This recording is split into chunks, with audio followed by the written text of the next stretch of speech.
Judges chapter 8. The men of Ephraim said to him, "Why have you treated us this way, that you didn't call us when you went to fight with Midian?" They rebuked him sharply. He said to them, "What have I now done in comparison with you? Is it the gleaning of the grapes of Ephraim better than the vintage of Abiezer? God has delivered into your hand the princes of Midian, Oreb and Zeeb. What was I able to do in comparison with you?" Then Verse 4. Gideon came to Jordan and passed over, he and the 300 men who were with him, faint, yet pursuing. He said to them, "Men of Succoth, please give loaves of bread to the people who follow me, for they are faint, and I am pursuing after Zebah and Zalmunna, the kings of Midian." The princes of Succoth said, "Are the hands of Zebah and Zalmunna now in your hand, that we should give bread to your army?" Gideon said, "Therefore, when Yahweh has delivered Zebah and Zalmunna into my hand, then I will tear your flesh with the thorns of the wilderness and with briars." He went up there to Penuel and spoke to them in the same way, and the men of Penuel answered him as the men of Succoth had answered. He spoke also to the men of Penuel, saying, "When I come again in peace, I will break down this tower." Now Zebah and Zalmunna were in Karkor, and their armies with them, about 15,000 men, all who were left of all the army of the children of the east, for there fell 120,000 men who drew sword.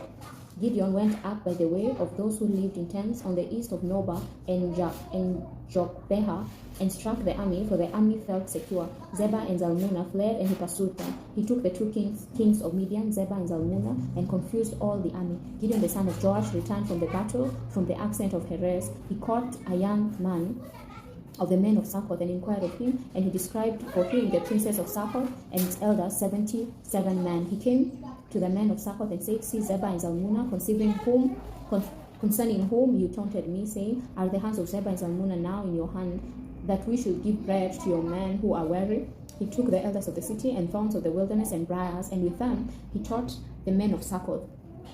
He broke down the tower of Penuel and killed the men of the city. Then he said to Zebah and Zalmunna, "What kind of men were they whom you killed at Tabor?" They answered, "They were like you. They all resembled the children of a king." He said, "They were my brothers, the sons of my mother. As Yahweh lives, if you had saved them alive, I would not kill you." He said to Jether, his firstborn, "Get up and kill them." But the youth didn't draw his sword, for he was afraid, because he was yet a youth. Then Zebah and Zalmunna said, "You rise and fall on us, for as the man is, so is his strength." Gideon arose and killed Zebah and Zalmunna and took the crescents that were on their camels' necks.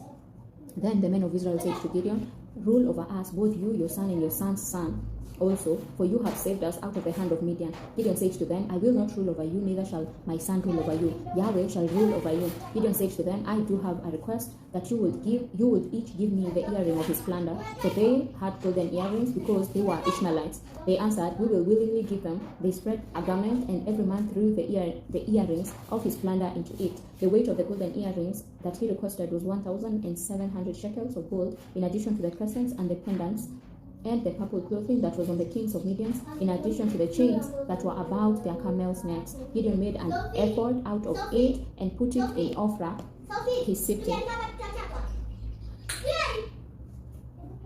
Then all Israel paid the prostitute with it there, and it became a snare to Gideon and to his house. So Midian was subdued before the children of Israel, and they lifted up their heads no more.